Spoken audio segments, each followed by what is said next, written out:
Praise the lord. దేవుని వాక్యంలో నుండి ఒక మాట. కీర్తనల గ్రంథం 41వ కీర్తన 1వ చరణం. బీదలను కటాక్షించువాడు ధన్యుడు, ఆపత్కాలమందు యెహోవా వానిని తప్పించును. కీర్తనల గ్రంథం 41వ కీర్తన 1వ చరణం. ఒకరోజు ఒక తండ్రి తన కుమారుని పిలిచి 100 రూపాయలు ఇచ్చి, జేమ్స్, ఈ డబ్బును తీసుకుని నీకు ఇష్టమైనవి తెచ్చుకోమని చెప్పాడు. ఆ తర్వాత రోజు తండ్రి జేమ్స్ను పిలిచి, బాబూ, నేను నీకు నిన్న ఇచ్చిన 100 రూపాయలు ఏం చేశావు అని అడిగాడు.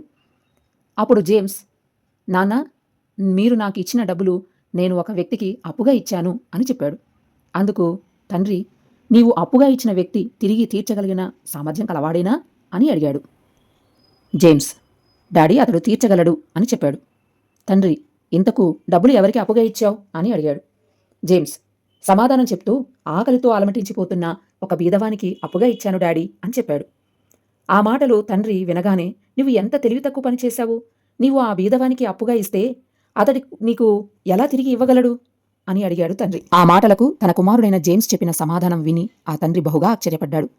డాడీ, సామెతలు 19:17లో చెప్పినట్లుగా బీదలను కనికరించువాడు యెహోవాకు అప్పిచ్చువాడు అని చెప్పి నేను సండే స్కూల్లో నేర్చుకున్నాను అని అన్నాడు. డాడీ, నేను ఒక బీదవానికి సహాయం చేసినట్లయితే అది నేను దేవునికి అప్పుగా ఇచ్చినట్లే కదా అని సమాధానం చెప్పాడు. ఆ ఆత్మీయుడైన తండ్రి కుమారుడు చెప్పిన సమాధానాన్ని విని తనకు దేవుని పట్ల ఉన్న ప్రేమ, విశ్వాసమును చూసి ఆ తండ్రి బహు సంతోషించి తన కుమారుని పిలిచి తన జేబులో నుండి 200 రూపాయలు తీసి అతనికి ఇస్తూ, బాబు జేమ్స్, ఈ డబ్బులు నీవే అని చెప్పాడు.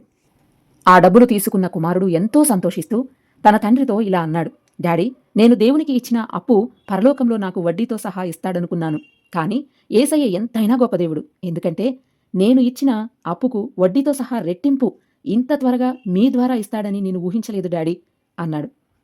ఆ మాటలు విన్న తండ్రి తన కుమారుడికి దేవుని పట్ల ఉన్న నమ్మకాన్ని, విశ్వాసాన్ని చూసి ఎంతో సంతోషిస్తూ కుమారుని కౌగిలించుకుని ముద్దాడి ఎత్తుకున్నాడు. సహోదరి సహోదరులారా, ఈ రోజుల్లో ఎంతోమంది బీదవారు తినడానికి తిండి, కట్టుకోవడానికి బట్ట, జీవించడానికి నివాసం లేక మన చుట్టూ ఎంతోమంది ఉన్నారు. అలాంటి బీదలకు దేవుని పేరిట సహాయం చేయడం, ఆకలితో ఉన్నవారికి పట్టెడు అన్నం పెట్టడం, వస్త్రహీనులుగా ఉన్నవారికి మన దగ్గర ఉన్న బట్టలు ఇవ్వడం, ఇలాంటివి చేస్తూ ఉండడం ఎంతో ఆశీర్వాదకరం. కనీసం మీరు ఉపవాసం ఉన్నప్పుడైనా మీ భోజనాన్ని బీదలకు పెట్టే ప్రయత్నం చేయండి.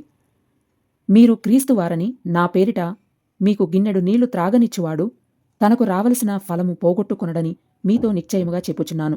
మార్కు సువార్త 9వ అధ్యాయము 41వ వచనము. మన దేవుడు మనకు ఆజ్ఞాపించిన వాటిని మనం తూచా తప్పకుండా పాటించిన ఎడల, బైబిల్ ఇలా చెబుతుంది, ఆశించిన దానిని ఆకలిగొనిన వానికిచ్చి శ్రమపడిన వానిని తృప్తిపరచిన ఎడల చీకటిలో నీ వెలుగు ప్రకాశించును, అంధకారము నీకు మధ్యాహ్నము వలె నుండును. యెషయా గ్రంథం 58వ అధ్యాయము 10వ వచనము. ఆమెన్. Praise the lord.